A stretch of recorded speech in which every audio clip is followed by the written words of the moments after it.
Welcome to Tea and Cornbread, a conversation with Shawne and Tracy, where warmth, wisdom, and community come together. Just like a good meal shared with loved ones, our podcast brings heartfelt conversations with incredible people who are making a difference.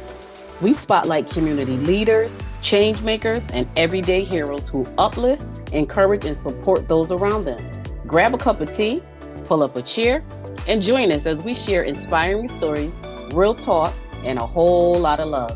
Because when we come together, we nourish more than just our bodies, we feed our souls. Welcome, my Tea and Cornbread podcast listeners. You are listening to Tea and Cornbread with Shawne and Tracy. I'm Tracy. And I'm Shawne. Welcome, my sister. How are you? Amazing. How about yourself? Amazing. I am well also. We have a great interview coming up with DM from the Waterbury Times, which we are going to get to in just a second. So, Shawne, how was your weekend? It was good. It was good. We had to cancel our fall harvest and because of the weather, so we are going to do it in October 13th at Grace Baptist. Look out for that. And so we just had to shift and move. You know how we do? Yes. Had to shift and move. Yeah. That's yeah. it. That's Yep. it. So Oh, I took okay. advantage of the time and did some things that I had on the back burner. And hey, there we go. There you made it work. Made it work. How What about did I do? yourself? Oh, yesterday I just went for a hike with Black women. We Okay. went for a hike in Farmington. It was a nice 3 point something mile hike. Very nice. Very, very welcoming. Made some new friends. So hopefully, to expand upon that. They have another one coming up in October. So we'll see how that goes.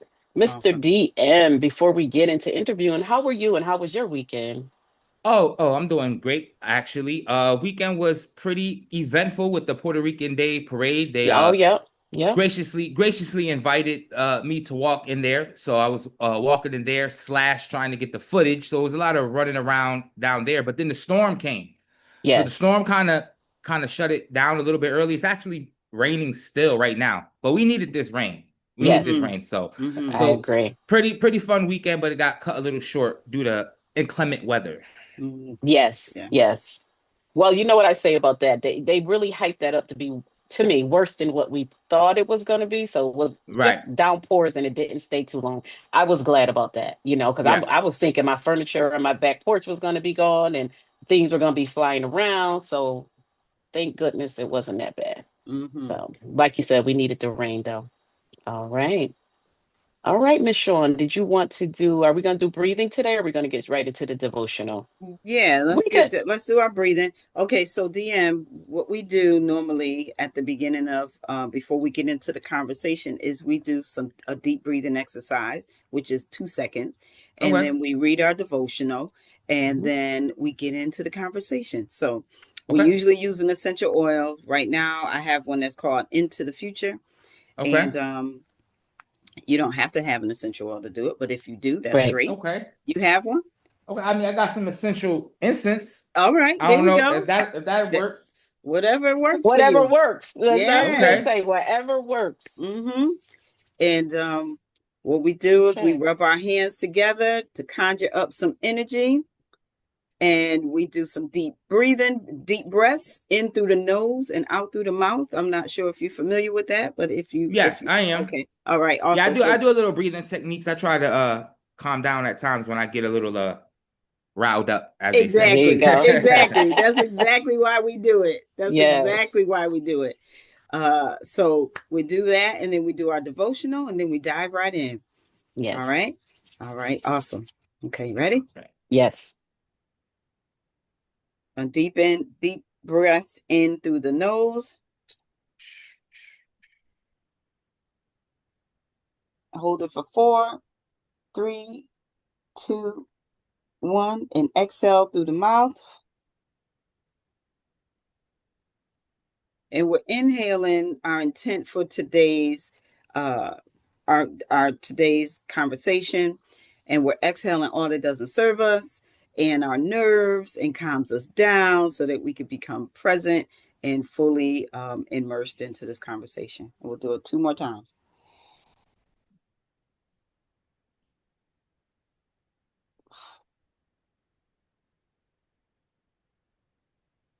One more.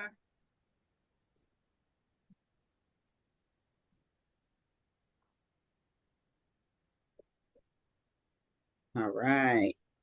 Okay. Brings down that central nervous system. Yes. That was smooth. I And like that. she's our essential health guru, Shawne.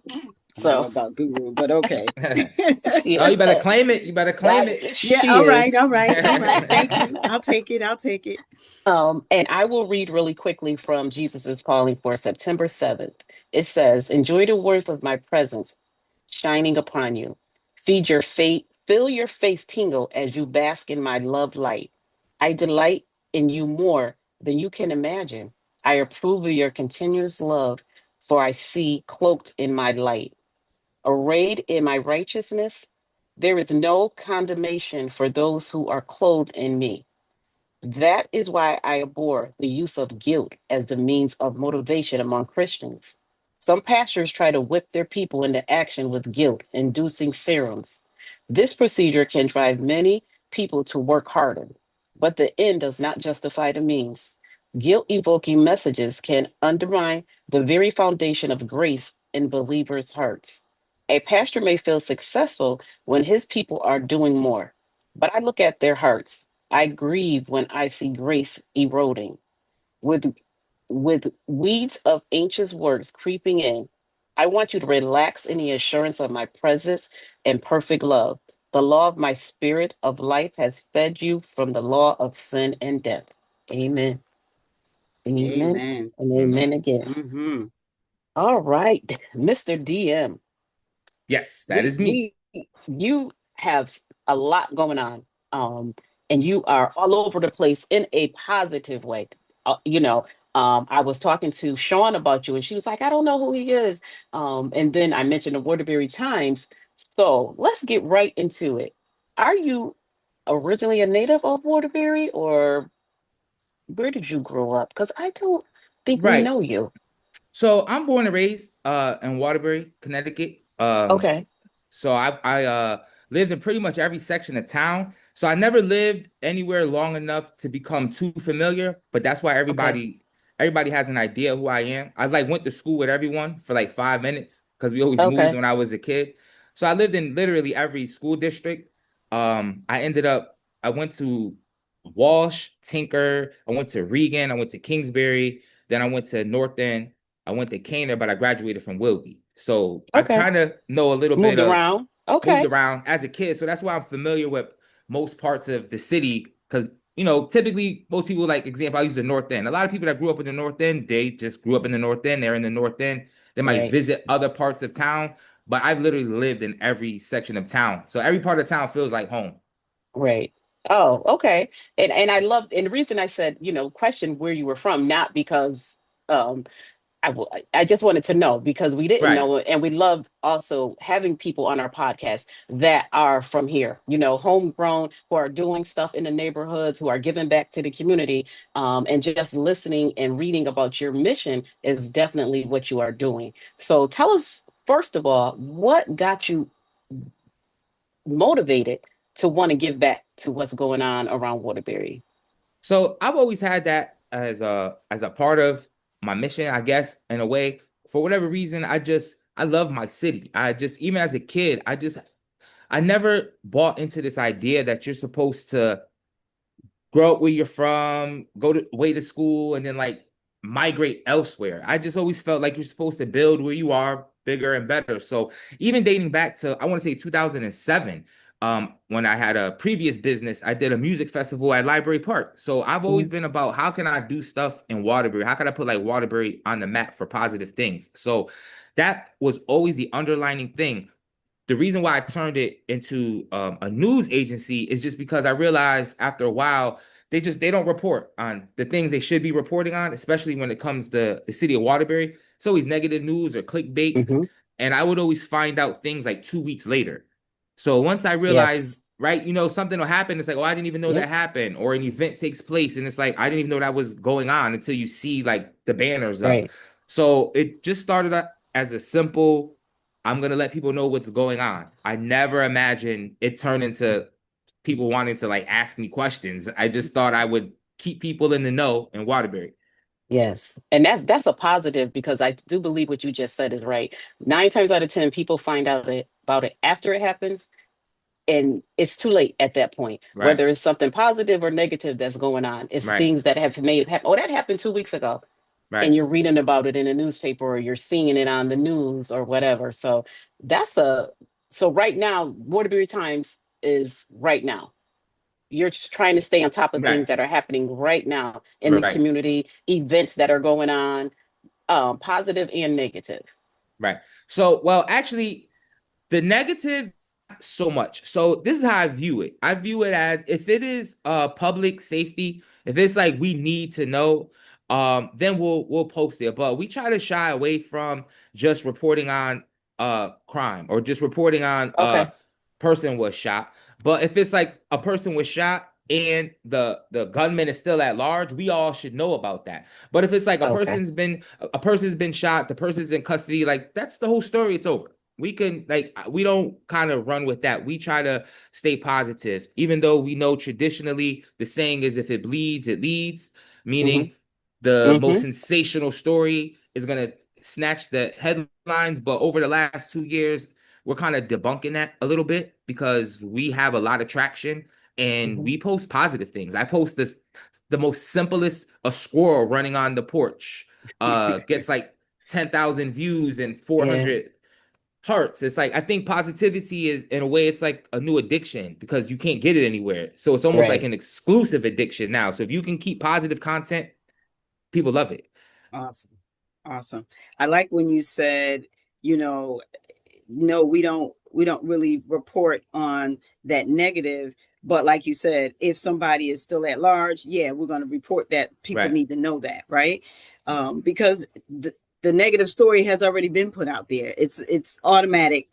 That's what's going to do. But I love that you use the word debunk, because I feel that way also when it comes to Waterbury. When people, I was in a room one day, and this room, I was like the third Black person in the room, and that was when the gathering was happening last year. And one of the ladies said, that was at the same time, I guess there was a riot or a fight up at Wilby or something like that. I remember that. Something like that. And they were talking about the gathering. They says the gathering didn't get no press at all. And we had over thousands of people here for gathering. But when they talked about Wilby and the fight that happened at Wilby, that splattered against on the whole thing. And so when she mentioned that, I looked at her and I said, I'm glad that came from somebody other than us. Right. And she believes in Waterbury. And I said, and that's the thing. We have to believe in Waterbury in a way where, yes, we're doing all these things, but how do we get the media to understand Waterbury is not, destitute. It's not a war zone. It's not any of those things, because we grew up here, never had an issue, right? Never been shot at, never went to jail, never this, that, and the other. There's more of that than there is of the negative. So I appreciate you saying we're debunking those things, because you're showing truth. You're showing exactly what is happening. And these are the things that we want to uplift. We want to, and that's another thing that Tracy and I are adamant about too, is positivity. Bringing wellness to the community. How highlighting people that are doing amazing things in our community right now in real time, like yourself. And so I appreciate you, and I appreciate what you just said. One of the quotes I got from your website, where it says, media should serve the public, not manipulate it. Got to remember, it is a programming system. You know what I mean? 100%. It's a programming system. And when I say that to people, and I said, listen, the TV is a programmer. Social media is a programmer. I said, you see how they have the algorithms where if you just looking at a couple of things a couple of times, now all of a sudden they're going to flood your phone with, the things that you didn't even really open it or anything like that. And now all of a sudden you're getting all these different things that will make you feel like, oh, I need to know this. I need to know this, So I appreciate you, and I appreciate your mission and your vision. Oh, thank you. Thank you very much. And to your point of algorithms, I speak about this all the time. And the manipulation of media, it's narrative control. That's pretty much what I'm trying to do. I'm trying to start a narrative revolution of sorts, because we all have a phone.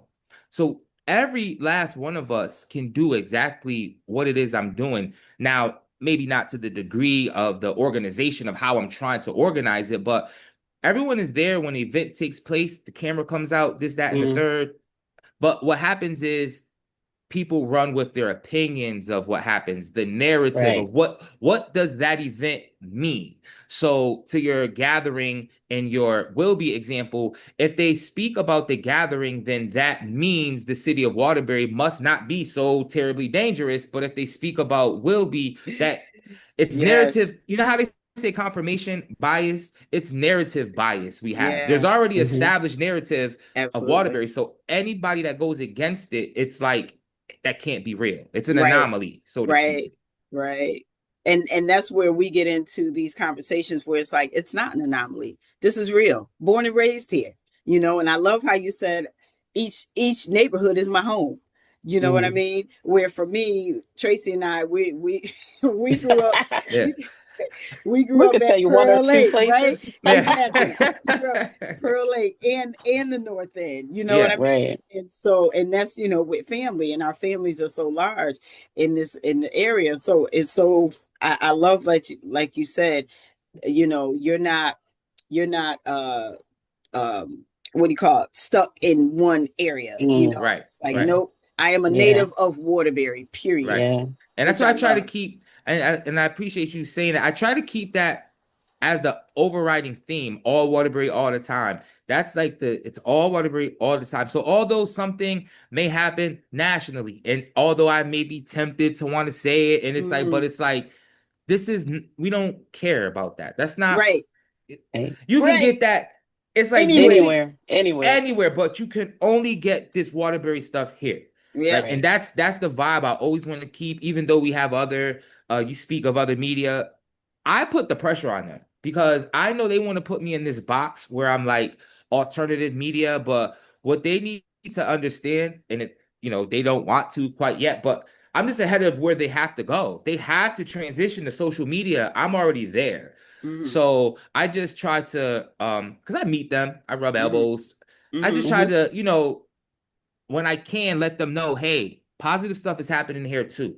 And hope that now that they have a face to put to Waterbury, my energy can kind of diffuse, like Waterbury can't be that bad because look, the Waterbury Times. Exactly. It produced DM Livingston, so how bad can the city be? Exactly. Exactly. I like that.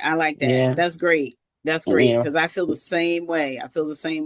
And I'm always saying to people, there's so many organizations out here that are doing good. Doing positive things. They're doing good. And they're also doing, they target the areas of which the narrative is so negative, and this is why Tracy and I have been doing what we're doing, because we are highlighting those people that are doing good in the neighborhood on purpose, not just, I have that Pearl Lake thing and I have that North End thing, right? When I say that, and the reason why I say that is because there was some person that said, oh, the North End always gets. They always get. Willow Street doesn't get. They don't get nothing. Nobody ever comes around here. Da da da da da. And I say to myself, and I said to them, I said, okay, well then we should work together, because I'm not familiar with Willow Street. Yeah, I know about it, but I'm not familiar with people that grew up on Willow Street. You know what I mean? I'm familiar with people that grew up in the North End. I know that the North End is lacking. I know that the North End, I know for sure, lacking food access, and so on. So it's just a matter of, okay, you can say that, but let's work together, as opposed to, I don't want to do, you know what I mean? And so we have to, even within ourselves. Now, I have a question for you. Yes. when it comes to our people, because people say this, right? They always say, everybody, perfect example, the Puerto Rican Day Parade yesterday, it was 1 million people. You know, we saw them galvanize, we saw them organize rather before they started the parade. We were right there at the beginning where they were. What do you see, or how do you see us, quote unquote, as African Americans in our area with coming together or not? What is the narrative that you think is put out there? And I believe it's put out there by our own. I don't believe it's put out there by anybody else. I believe this is just my own opinion. I'm not talking statistics or anything. This is just my own opinion. That because when I have these conversations and I say we need to and we could and they're all, yeah, but nobody wants to work together and only black people don't do this, that, and the other. What do you say to that? Well, what I say to that is, I'm in a minority of what I'm about to say. Thank you for asking me that, because I don't like to volunteer my opinion, but I'd be waiting for certain questions. Like, is she gonna ask me? Is she gonna ask me? Yes. When it comes to that, quite frankly, it literally comes down to pause. We didn't start it. We perpetuated though. So I will say we didn't start it, but we sure keep it going. We have to get away from the fact that, or we have to accept the fact that only one person or two, most three, can be recognized as being in charge. If you look at any company, anywhere on earth, I don't care what race there are, you got a CEO, he thinks up everything. You got a COO, they make sure it happens, and you got communications, the talk. That's what you got. We as a community, because we're raised to be individually the best, be the fastest, be the smartest, because we got to outshine the world.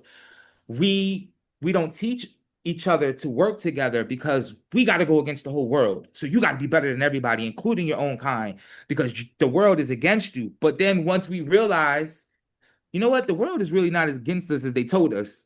Everyone else has been working together. It's too late for us to work together now because, wait a minute, my dad told me I'm in charge, but your dad told you was in charge. So whose name's going to go on the flyer? Whose name's going to go on the flyer? Right? That is so true. And they missing the whole point. Right. So, but we talk about that all the time. Yes. But here's where it goes even crazier. Instead of coming to terms with that and someone just conceding it, we have 2 events on the same day. We'll just have 5 events on the same day. Yes. So 5 people can feel like they're in charge. That's why I watched that. I was in the Puerto Rico. I watched everyone who individually is probably in charge of whatever they're doing, probably in charge of their motorcycle club, whatever. But when Raffi spoke on that mic, turn the music down, line up, people lined up. Nobody was like, who does he think he's running the parade? That's who he think he is. We have an issue with who do people think they are. Everybody wants to be the boss. But nobody wants to take charge. Everybody wants to be the boss and nobody wants to take charge. Right. That is, I mean, you hit the nail right on the head with that one. I'm sitting over here jumping out my chair like a little kid. Like, what? We talk about that all the time. All the time. So, and the other thing is, okay, we identify that, right? I know for us in the co-op, the North End Co-op, right? That's our organization that we've pulled together. And it is hard. I'm going to say it's hard. If you find a solution, help us out, whatever, right? But it's hard because we've been trying to, there's only 2 big events that we do. And each time we were looking at a date, there was the Puerto Rican Day Parade. And it was like, we didn't pay attention or whatever. I don't know, right? And so Raphael did say something to one of our board members. It was like, we already had this date on the, forever, And he's right. We just didn't really look at it, right? And so my thing about that has nothing to do with me wanting to be in charge or us wanting to be in charge or us wanting to do whatever, right? The thing is, we still have to figure out a way to merge together. Right. In a way where if you're having an event and we all okay, so DM is having an event. He has his calendar for the year. Let's look at what he has going on. How could we attach ourselves with that in a way where it's more impactful, because now it's two organizations doing one thing at the same time, so right? to Together. Right. So I brought this up to the mayor because it's not just nonprofit organizations, it's civic institutions can't get on the same page where they're having a board of aldermen meeting the same day they're supposed to be doing something like civil engineering. It's like you guys don't talk, you walk past each other in the hallways. So I've been pushing. The Waterbury Times is loosely that. Like, if anyone is super following the Waterbury Times all the time, you know everything because I post everything. But I want something more like a city calendar, like an editable calendar that all the people in charge is. So first come, first serve. That date is locked. We've been trying to put that together. So, but what I'll tell you is the issue really comes down to, and I mean this with all due respect to anyone over a certain age, the people that are in certain, they're not tech savvy.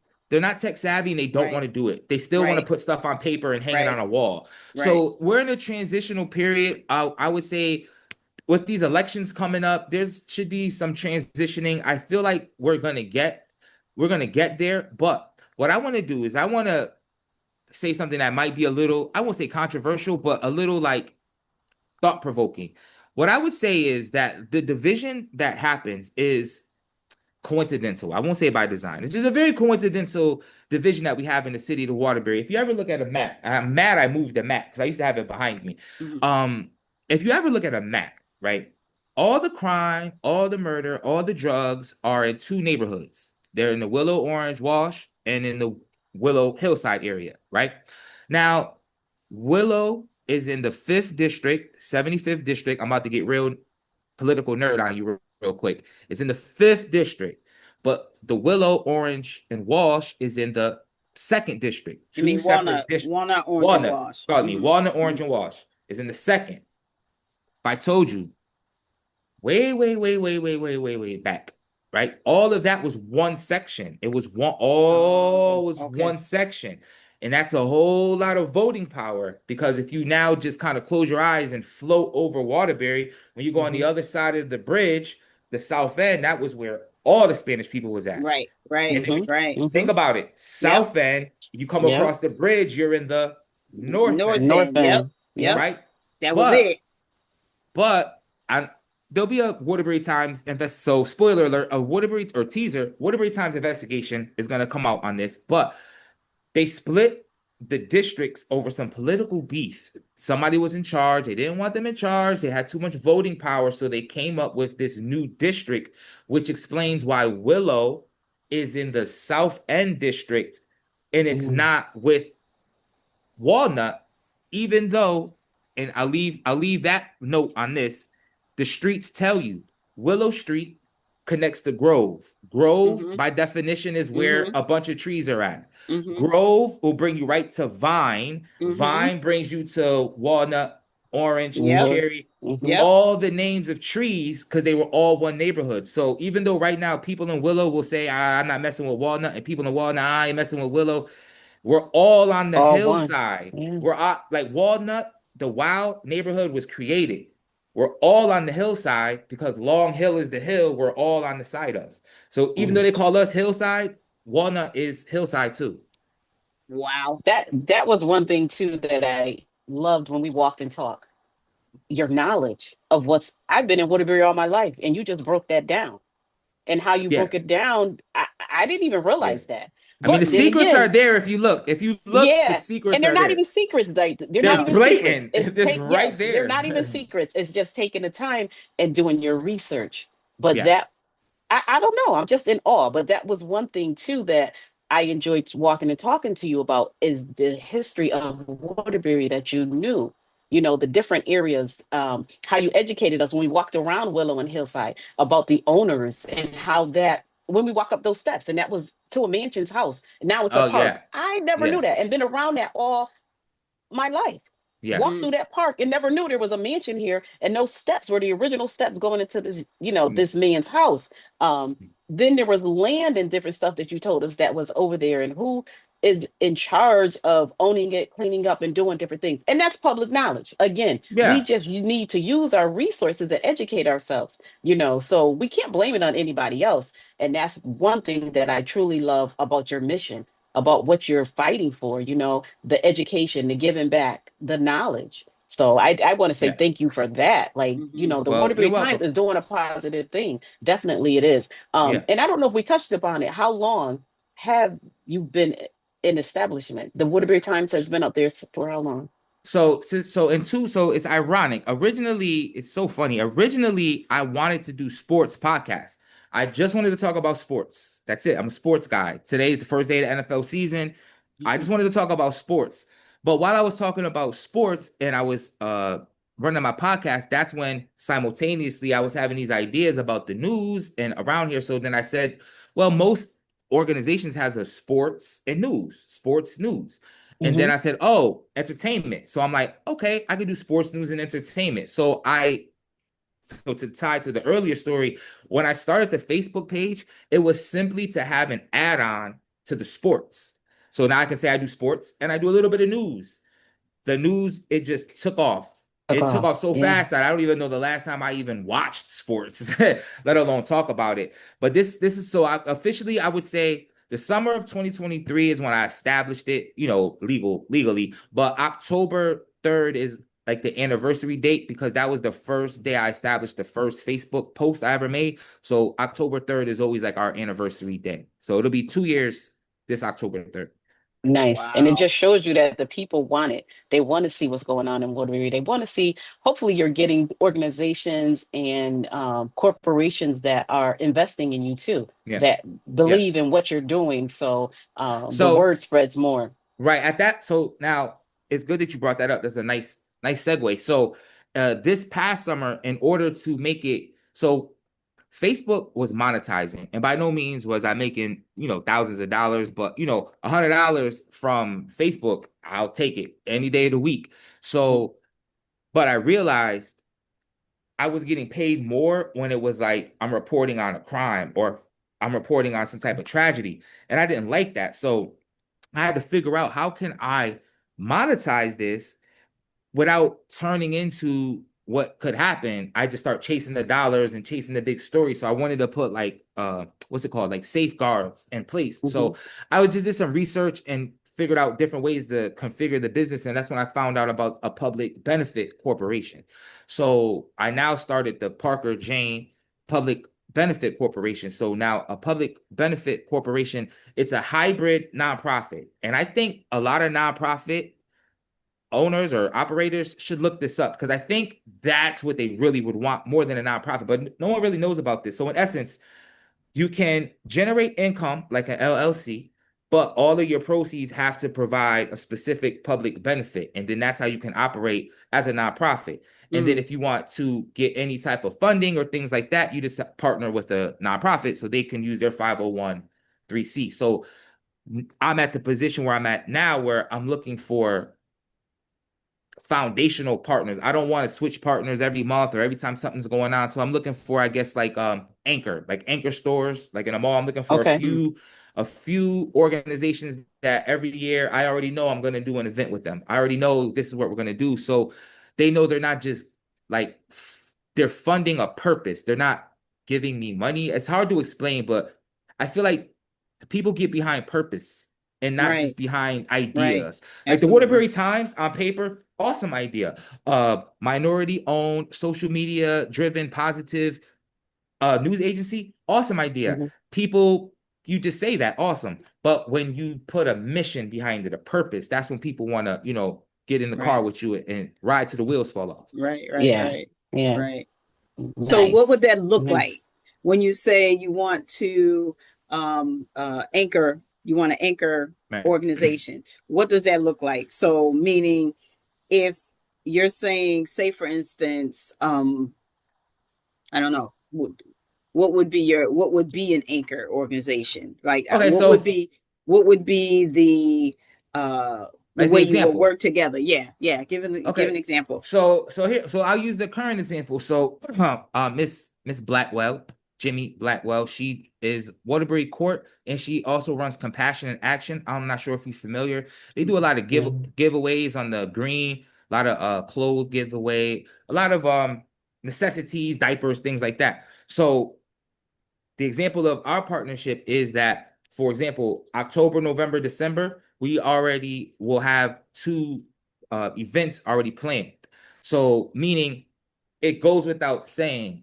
So any idea that organization comes up with over this time span, you already have the media coverage through the Waterbury Times. You already have any area you want to do it in, because I'm not sure if you're familiar. I'm the neighborhood association president now in the Willow Hillside area. Okay. So we have an area now, and then through the Livingston Media Company, we'd be able to produce the content. So now I take that, say I get 3 more organizations across different spectrums. So one that's like working with CCAR.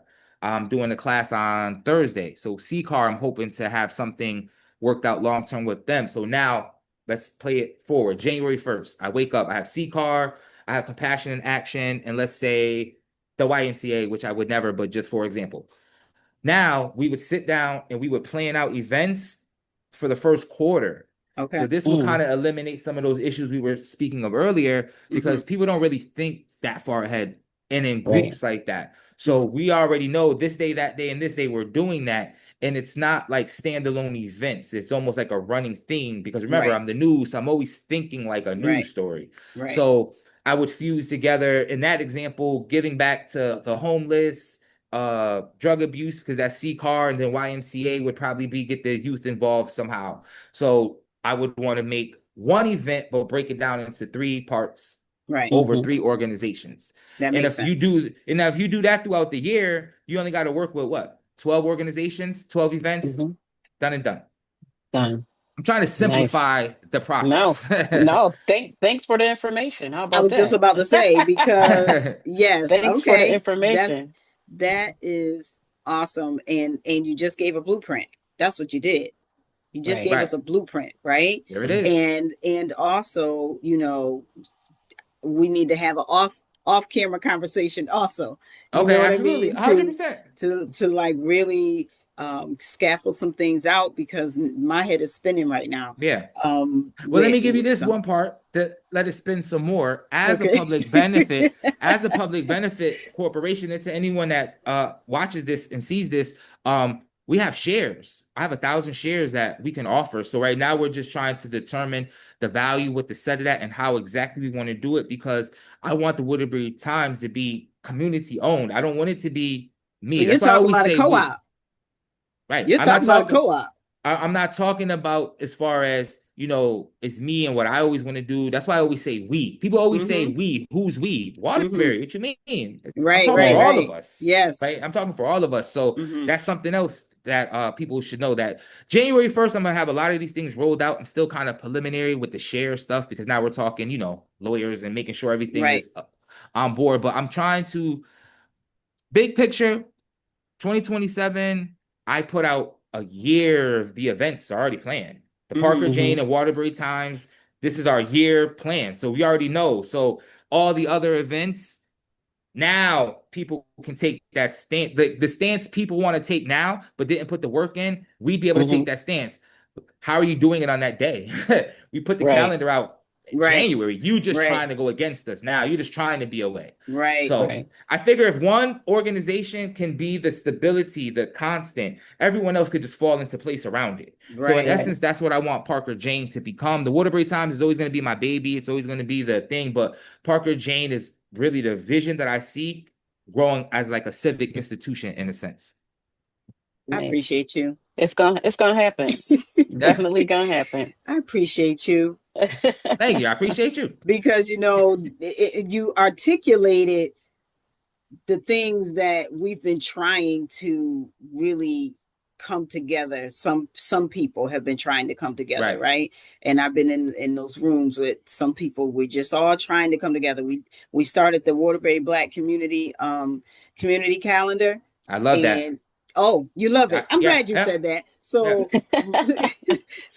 I was when I saw that, I was like, see, that's what I want to see, grander for like the whole city. Right. Something like that was the thought I was having. Right. Okay, great. Because we need to talk, because we need to make that more not purposeful. Interactive? Not even so much interactive, more like you said, like, let's come together, because the point is exactly what you articulated is the reason why that calendar was created, but it's not working in the way that we expected it to work. Okay. And so, yes, it's there. And yes, we have a lot of people on there. Yes, we can share our information, whatever, but no one is looking at it from the standpoint of, okay, these are the events happening. All right, I want our events. We want to do this. So let's see who who already has something going on that date, so that we could either work together or change our date if it doesn't, if it's not in alignment with what they're doing. Right. That's the purpose of that calendar. It just, we dropped the ball. I'm gonna speak for myself. I dropped the ball on how to make this more interactive and also effective. That's the word. Yeah. Trying to make what I say is you put the ball down. I never say I dropped the ball. I just put it down. I put it down. I'm gonna pick it back up. I like that. Pick it back up. I like that. Okay, I just put the ball down. Yeah, that's all. Just put the ball down. So so that's another conversation we'll have on the outside too, because absolutely, I think going into 2026, I think we'll make a better system. Right, and I also think that, and I have these talks, but I say it again. The city has the same exact issue. I try to have this talk with like Waterbury Health Department. Anyone that I see is trying to actively promote things that they're doing. It has to be a constant. We live in such a look at me now. If you post that you're doing an event next week, the person that saw it and wanted to go is going to see 7,000 other posts and forget. So it got to keep going every day. And people feel like, I don't want to spam. The Waterbury Times was viewed 678,000 times last month. Wow. Keep posting, post. People will appreciate. People just have this weird feeling, oh, they're going to get sick of it. No, you want them to go, right? Tell them every day. Because to remind them, every day. And I'm like that even with my business. It's like I use more or less my email list. I use social media, but not to that effect. Right. So you gotta get. That's another. I'm making my notes of how many conversations we're going to have. Our producer tells us that all the time. Listen, he does. Kyle tells us that all the time. Do you know Kyle Barbosa? I'm terrible with names, but I'm awesome with faces. So I don't want to say no. What year did you graduate from Wilby? 99. Okay. No. What year did he went to school? How old are you? I'm sorry. I just turned 44.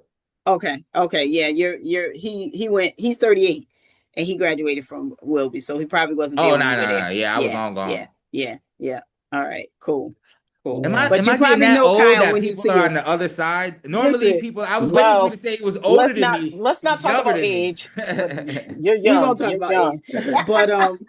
But you probably do know him if you see him, and we got to connect you guys anyway, because he does that media stuff too, and so on and so. He's the one that does all of our editing and so on. He's the one that keeps us in shape. He keeps us in shape. Perfect. So a lot of what you're saying, he has said to us, so it kind of confirmation. That's it. Confirmation. That's it. Yes. All right. So listen, I'm so excited about this conversation, and we can go on with it because we want to be able to have you on even more, and vice versa. You know what I mean? Absolutely. Maybe we can come onto your platform. I would love that. Talk about the things that because I'm working on some content. I'm growing my YouTube, Waterbury Times YouTube. We started with the nightly recaps. I'm gonna do Monday through Friday, little quick late night talk show style. Oh, okay. I'm trying to introduce. I don't want to do everything, but I do stuff, and hopefully, I'm sparking someone to say, say, hey. I can do that. I want to help with that. Right. Yeah. I'm not the type of person that's like, don't copy me. I'm the type of person I did it for you to copy it. Right. I want you to copy it. Yes. Same here. Oh my goodness. So I definitely will come up with a show idea to have you guys on. I would love it. Love it. Yes. Awesome. Yes. Awesome. We'll look forward to that. We'll look forward to having you back on, because like Shawne said, this is a continually, we need to have these conversations. 100%. Yes. Yes. Especially when you have something going on, and you know, and you want to reach because our demographics is like 40 and up. Like really, I think 35. I think Kyle said 35 to like 90. Right. Okay. We meet people on a regular basis that says, "I saw you," because we're on channel 13. Yeah. You know, with that's how Brass City. when we spoke and he said Tea and Cornbread, I said, "Hey, I know that." Hey, yeah. Oh, okay. Yeah. Good. Because I had the Brass good. City. I did the Brass City special for Al, so that's why I was familiar. Oh, okay. I wanted to see what other content was up there before I produced it. I wanted it to match what it looked like, so that's why I was familiar with you guys. Oh, awesome. Yeah. So with that, and it's like, okay, we want to keep that going and making sure that people know and see that there's all this other stuff that's going on, you know, all these other organizations that are doing amazing things. Excuse me. So yeah. Okay, so tell us how do people get in contact with you? And also, what do you have going on next? Okay, so well, to get in contact with me, I might be the most accessible person in the city of Waterbury because I'll probably walk past you in 5 minutes. I'm everywhere, but just on any other social medias. But most people already know that I get tips, I get messages, people send me videos, photos, so people know how to find me. I always say, if you see me, say hi. And the next thing that's happening is on Thursday, I'll be at CCAR on Grand Street. I'm introducing a course. It's called Survive, Evolve, Lead. They're gonna be like not my test subjects, but they're gonna be the first kind of give me a critique on it. We're gonna kind of like try to draft it together because I want to bring it to I'm big on pre-entry. Like we have enough re-entry, getting people back from prison. Let's stop them from going. Let's try it that way. So heading in that direction. Hold on, I got my calendar. I'm making this. I'm trying to think off the top of my head. Calendar's right in front of me. Oh, the Waterbury Neighborhood Council is having their gala coming up. If anyone wants to go, I have tickets for sale, $35. For the Waterbury Neighborhood Council. What day is that? You didn't say that the date. is on September. October 16th. Deadlines for the tickets are October 1st. Okay. And then okay, go ahead. Oh, September 20th, who I was speaking of early, Compassion Action, the book bag / free haircuts at Fulton Park. I will be there participating in that. We're gonna have lots of women's clothes to give away. I just reminded myself I have to sort through them. Bling Bling Fashion donated a whole lot of women's clothes. So that's on September 20th at Fulton Park. Okay. What was the time? What time? From 1 to 4. 1 to 4. Okay. No. Sorry. 11 to 3. 11 a.m. to 3. I don't know where 1 to 4 came from. That's okay. Yeah. Okay. 11 a.m. to 3. Sounds good. You're a busy man. Yes. I was going to say there's more, but I can keep going. My calendar is pretty much full. But those are the most pressing things that are happening. Okay. Yeah. So then, you know, what you could do also is email us what you have. Okay. What, you know, the event, so that we can put it in the description. And especially, like you said, the most pressing things. And if you have anything going on after that, because Kyle will edit this, and we want to make sure we get this out way before the 20th. But yeah. So okay. Send that to us. And then let's have it. Let's book you. Oh, I'm sorry, not to jump in there. Alzheimer walk on Sunday, September 28th in New Haven. So my aunt Cynthia Brown, I miss her. My aunt TT, she passed away, Alzheimer's. So I am gonna walk. I've already raised, I haven't checked, but I think we raised like $200. So I'm gonna re-put the links up. So if anyone sees any links up there, it's Team TT. I'm going to be walking for her. That is September 28th out in New Haven, down Lighthouse Park, Alzheimer's. Okay. Nice. Okay. Like Shawne said, we appreciate you. We enjoyed this interview. I know it was going to be awesome because when we walked and talked, and you know, I just said, "Hey, Shawne," I think I was texting her on the walk saying we got to get him on the show. So she did. I'm like, okay, we have to. Nice. So I appreciate you coming, educating us, and letting the world know. Yep, the world, not just Connecticut. Exactly. Know what you got going on. Exactly. So, and then the other thing too. Go ahead. I'm sorry, Tracy. No. Go. And the other thing too, the person you just mentioned for compassionate action and CCAR, if you can share their information with us, so we would love to have them on also to to bring about the conversation with them. Right. Okay, absolutely. Mm-hmm. Absolutely. I'll send over that information. Jason is at CCAR, then Jimmy from Compassion Action. Or yeah. All right, cool. Okay. Yeah, nice. Okay.